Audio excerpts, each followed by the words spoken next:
मैं क्या जांदी वार दा फाइनल टच भी दिखा दईए क्योंकि यह बिल्कुल तैयार हो गया। एक चीज़ इस जगह ते वीडियो चलाने का मकसद ये है कि शौक कोई भी है बंदे नूं अपने दम ते करना चाहिए। घर दी खवातीन ने या कोई भी किसी दे आसरे ते नहीं। शौक है करो अपने दम ते, किसी दी सपोर्ट नहीं, किसी दा आसरा नहीं। अल्हम्दुलिल्लाह काम कंप्लीट हो गया। बिस्मिल्लाहिर्रहमानिर्रहीम, अस्सलाम वालेकुम रहमतुल्लाहि व बरकातुहू। दोस्तों अज माशाल्लाह साढ़े फैसलाबाद बहुत ज़्यादा बारिश हो गई और मूसलाधार बारिश हुई और उस दे विच जिहड़ा कि साडा मास्टर केज आ वो लीक हो गया है। आ उत्ते मुर्गी तुरी फिरदी है जी, उत्ते कुछ इन्होंने ना कोई मिट्टी मुट्टी फोली सी, वो हो गया लीक। आ पिछे मेरे इंजीनियर भी खड़े ने ते नहीं लैन बना के मिट्टी मुट्टी असी तैयार कर ली है। यह देखो सही है, यह भी तैयार हो गई है। तो हुण जाके छत ते इहदी लपाई करते हैं। मैं चलो अज यही दोस्तों के नाल छोटी जी शेयरिंग करते हैं कि हर एक चीज़ का जिहड़ा हिस्सा होंदा है, जिस तरह के कोई भी चीज़ रखनी है और छोटी छोटियाँ ज़रूरियात और चीज़ जिहड़ी ख़राब हो जाए उसकी रिपेयरिंग, हर चीज़ प्रोसीजर का एक हिस्सा है, जिम्मेदारियां होंदियां ने। मैं क्या भी अज ये भी तुहाडे नाल शेयर करते हैं। यह देखो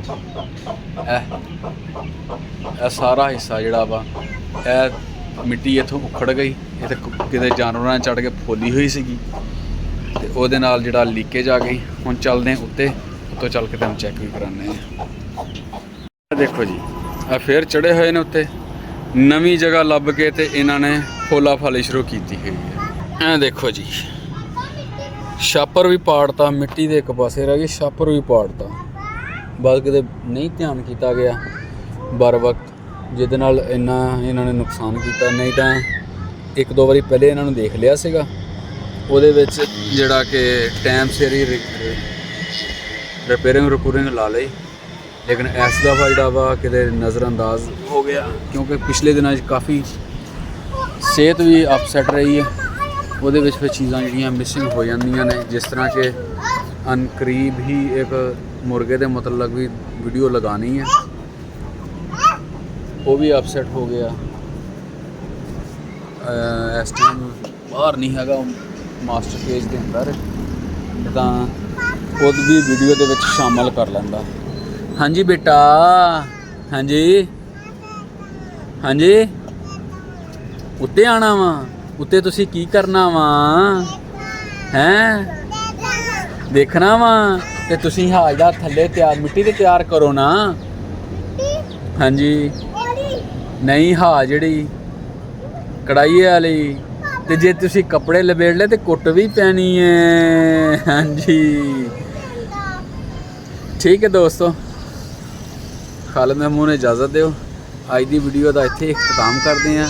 हाँ चूचे की जी गल सी वो विच रह गई कि वो पिछले दिनों सेहत भी काफ़ी ख़राब रही।